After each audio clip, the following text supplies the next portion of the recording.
I know that Bad Bunny just finished his halftime show and all the fireworks went off, but the fireworks are going off for me. And I know this will help at least a few people. For all my life, I have been manifesting migraines, digestive issues, elimination issues, anxiety. All of these are symptoms of what I've finally concluded is an inherited deficiency in a single enzyme that modulates histamine when histamine builds up in the body. Antihistamines are allergy medicines, as we all know. They work to block or control the histamine reaction. But if you have true histamine intolerance, even the allergy pills won't cut it completely. And that's what happened to me last night. I ended up in the ER thinking that I had consumed an allergen from food that I bought at Wegmans, scallops. I thought, okay, do I have a shellfish allergy? Do I have, was there hidden soy in the preparation? I go to the ER and we decide that it's a shellfish allergy, me and the attending physician. And she infuses me with more Benadryl, 50 more milligrams on top of the pill I had taken, a steroid, and Pepsid. Pepsid is an H2 blocker. Did you know that? So, and I'm out, drugged out all night long. I sleep in the ER till 6:30 in the morning and get up and come home and follow the plan that she put me on. Take Zyrtec, take prednisone that I prescribed for you, do this for 7 days straight, and Pepsid. So this evening I sit down and I'm going to watch the Super Bowl, and I get a plate of almost like a charcuterie. 2 different hummuses, one with lemon in it, cheddar crackers, Havarti cheese with horseradish,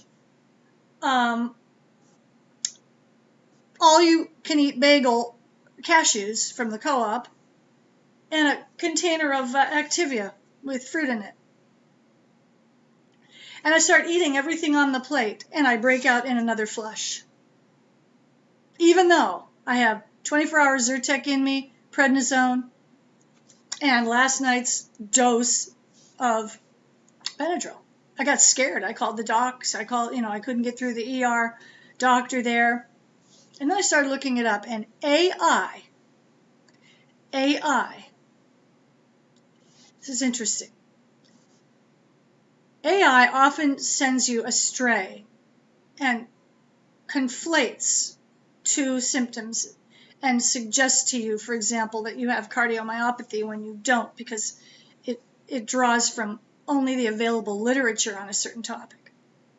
But in other cases, AI, I really think, is going to be the single biggest improvement tool in diagnostics for the medical field. In this case, here's what AI found for me. All the symptoms I've ever had since I was in my 20s are all listed here. And they're all the result of an inherited deficiency in a single enzyme. Enzymes are naturally produced by the body to break things down, to eat, as it were, while we're digesting, so that what we need to save as a nutrient is stored where it needs to go in the various tissues of the body. But if you lack an enzyme, the pancreas produces them. That's why pancreatic cancer, if you lose your pancreas, you lose all your enzymes, and you can't digest anything anymore, and that's why you die. But enzymes are there to digest. They're little marauders. They eat. And if you're deficient in this enzyme, diamine oxidase, DAO, that is an inherited deficiency. 80% of the time, it's just inherited from your parents. And here's what it causes. And it says right here, I asked the question, why is deficiency in DAO enzyme never cited as the cause for many allergic reactions? Because I had reached that conclusion in the form of a question after several other questions that I asked AI over a 10-minute period. Deficiency in the diamine oxidase enzyme is often overlooked as a cause for allergic reactions because it does not fit the traditional medical model of an allergy.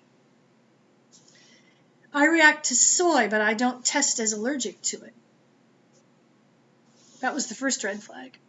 While true allergies involve an immediate, specific immune response, IgE mediated, DAO deficiency leads to histamine intolerance, which is characterized by a cumulative bucket effect, where symptoms only appear once a person's threshold for histamine is exceeded.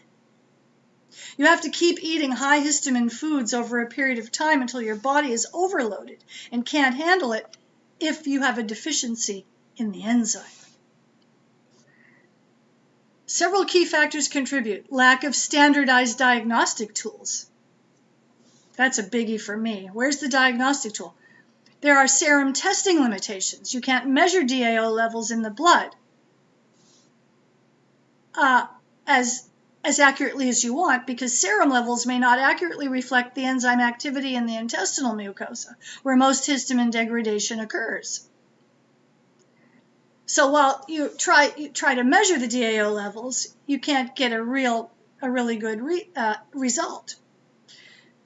DAO levels can fluctuate daily and are influenced by factors like the menstrual cycle, certain medications, and alcohol consumption. None of those are really relevant in my life. Unlike an allergy that triggers a reaction to a specific food, DAO deficiency symptoms are dose-dependent and can be triggered by a wide variety of histamine-rich foods.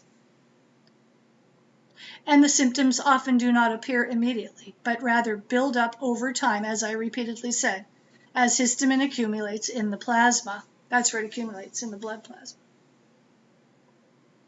This is what really clinched it for me. Diverse presentation. Symptoms can manifest. Symptoms of DAO deficiency. The enzyme. Symptoms can manifest across multiple systems in the body, including migraines, bloating, skin flushing, anxiety, heart palpitations, leading patients to consult various specialists without finding a single cause. And that's what I've been doing for years.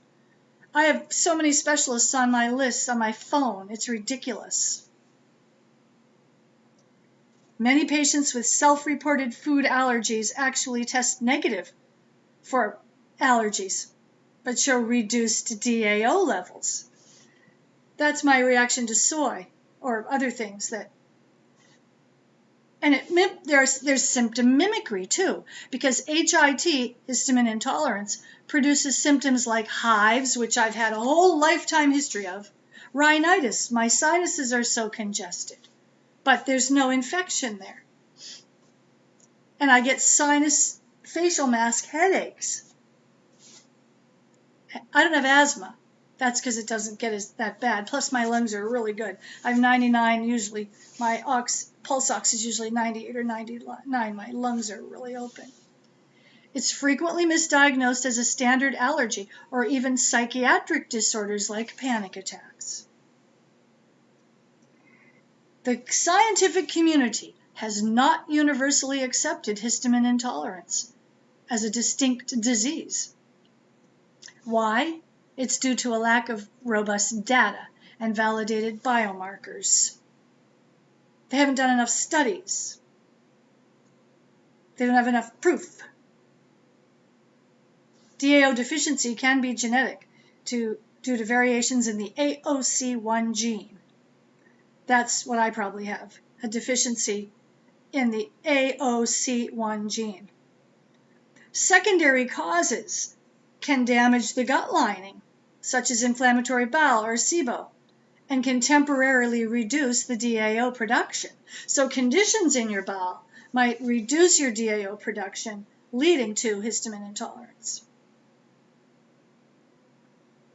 making it a symptom of another underlying issue rather than a primary diagnosis. For those suspecting this condition, many practitioners suggest a low histamine diet trial or DAO enzyme supplementation. That's what I'm going for. Just supplement the enzyme. So you can supplement it and it'll go through your digestive system. There's also a correlation, and this was the last question I asked AI. Does histamine intolerance correlate with ADHD? And this was the answer. ADHD often goes hand in hand with other conditions. These can include mood disorders like depression or bipolar disorder, anxiety, substance use issues, learning difficulties, and whatever. But my question was, does histamine intolerance correlate? And I'm going to go with AI. That went to the all instead. Emerging research suggests there is a correlation between histamine intolerance and ADHD symptoms, particularly distractibility and inattention. While traditional ADHD models focus on dopamine and norepinephrine, that's why you have an EpiPen, histamine is now recognized as a key neurotransmitter. It's a neurotransmitter that regulates wakefulness, alertness, and cognitive focus. Symptom overlap. This is the thing that really got me. Histamine intolerance often presents with brain fog, which mimics or worsens core ADHD symptoms like difficulty concentrating and being easily distracted.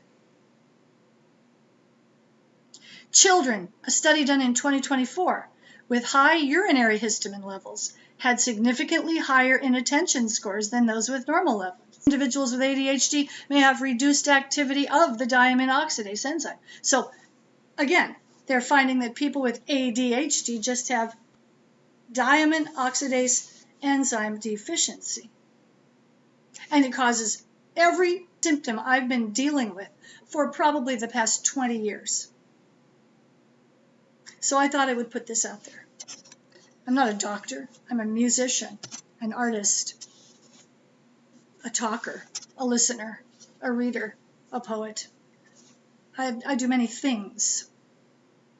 And a lot of times when I'm alone, I'm just sitting here thinking, why is my body fighting back at me? I think this is the diagnosis. And if you've watched any of my longer videos, the ones this long on my channel, you've seen how many different idiosyncratic syndrome conditions I have addressed at length. And now they can all be consolidated under one umbrella. Inherited deficiency in an enzyme that regulates histamine and prevents it from building up in the body and causing symptoms, because if you get too much, the one fear is that you'll go into anaphylaxis, which can kill you. That's the collapse of the cardiovascular system. That's when all the vessels just collapse. That's what anaphylaxis is. That's critical mass. You're dead.